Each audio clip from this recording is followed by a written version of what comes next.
তুমি কি কখনো ভেবে দেখেছো সফল উদ্যোক্তারা কি কারণে অন্যদের থেকে এগিয়ে থাকে? তারা কি শুধু কঠোর পরিশ্রমই করে, নাকি তাদের কোনো বিশেষ চিন্তা ভাবনা কিংবা গোপন অভ্যাস আছে যেগুলো তারা সাধারণত কারোর সঙ্গেই শেয়ার করে না?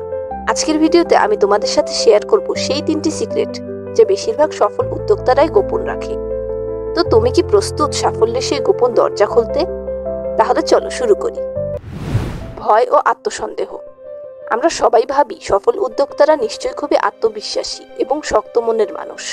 তাদের মধ্যে হয়তো কোনো ভয় বা সন্দেহ কাজ করে না।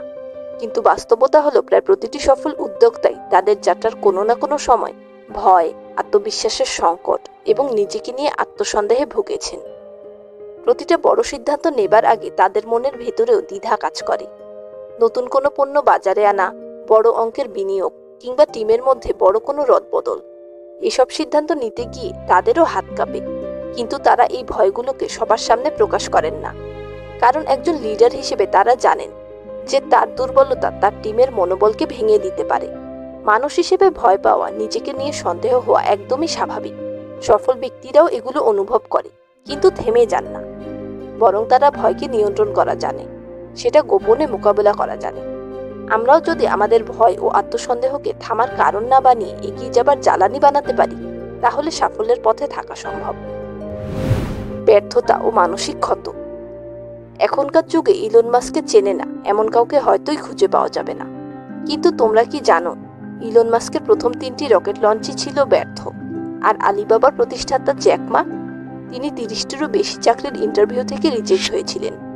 আসলে সফল উদ্যোক্তাদের মহৎ বিজয়গুলো সচরাচরই শুনতে পাওয়া যায়, তবে তাদের ব্যর্থ হওয়ার গল্পগুলো খুব কমই শোনা যায়।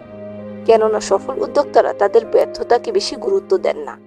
এখন ভাবো, যদি একজন সফল উদ্যোক্তা তার ব্যর্থতার গল্প সবসময় সবাইকে শুনিয়ে বেড়ায়, তবে তার উপরে কি মানুষের আস্থা থাকবে? এজন্য তারা বেশিরভাগ সময়ই নিজের মানসিক ক্ষত এবং ব্যর্থতাগুলোকে আড়াল করে রাখে। তবে এর মানে এটা নয় যে তারা তাদের ব্যর্থতাকে একেবারে ভুলে গিয়ে শুধু সাফল্যকেই প্রাধান্য দেয়। বরং তারা অতীতের ব্যর্থতাকে অনুশীলন হিসেবে দেখে এবং সেটা থেকে শিক্ষা নিয়ে সামনের পথে এগিয়ে চলে। ব্যাকআপ প্ল্যান ও পাওয়ার প্লে। আমরা যখন কাউকে সফল হতে দেখি, তখন আমরা ভাবি হয়তো সে খুবই মেধাবী, হতে পারে তার আইডিয়া দুর্দান্ত ছিল, সে হয়তো কঠোর পরিশ্রমী। আর এসব কথা অবশ্যই সত্য, তবে এসবের পাশাপাশি একটা বড় সত্য আছে যা খুব কমই আলোচনায় আসে। তা হলো পিছনের ব্যাকআপ প্ল্যান ও পাওয়ার প্লে। বেশিরভাগ সফল উদ্যোক্তারাই প্রতিটি সিদ্ধান্তের পিছনে ব্যাকআপ প্ল্যান রাখেন। এতে করে প্রথম প্ল্যানটি অসফল হলেও বড় কোনো ঝুঁকি এড়ানো যায়। ধরো একজন উদ্যোক্তা একটি কফি শপ শুরু করেছেন, কিন্তু হঠাৎ করেই তার শপে গ্রাহক কম আসতে শুরু করলো, কারণ তার কফি শপের পাশেই একজন বড় একটা কফি শপ খুলেছে।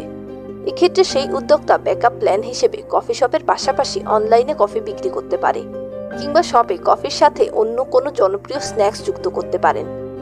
একইভাবে পাওয়ার প্লে হলো ব্যবসার এমন একটি কৌশল বা পদক্ষেপ যা তোমাকে অন্য প্রতিযোগীদের থেকে এগিয়ে রাখে, আর এটাই ব্যবসাকেও এগিয়ে থাকতে সাহায্য করে।